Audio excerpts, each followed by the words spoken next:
Reverend Jonathan Todd, the son of an earlier Jonathan, was the second pastor of First Congregational Church.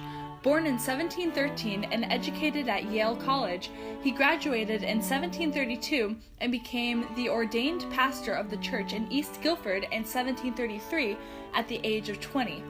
He remained at that post longer than any other minister of the church, serving 58 years until his death in 1791 at the age of 78.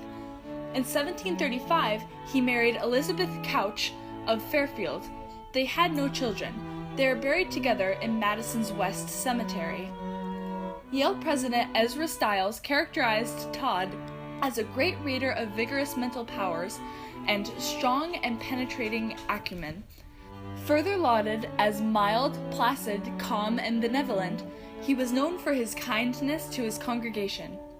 During his ministry, a widespread epidemic struck the towns along the shoreline, and Mr. Todd labored among the sick and the dying, the latter of which numbered 43 East Guildford citizens.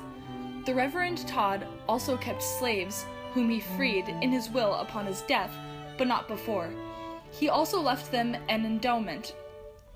He noted that during the course of his lifetime, he had grown to consider the enslavement of his fellow human beings to be wrong.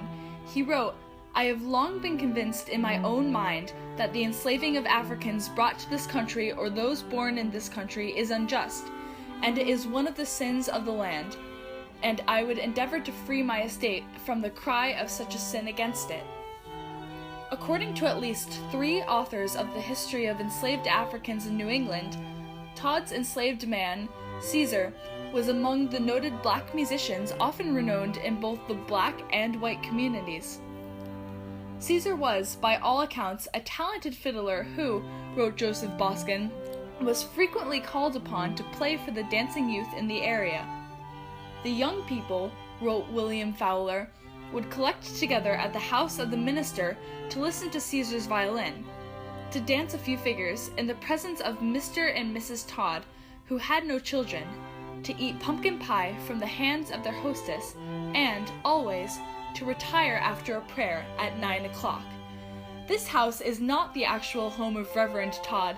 This structure replaces the earlier structure that was here, or very near here, at the time of Todd's tenure.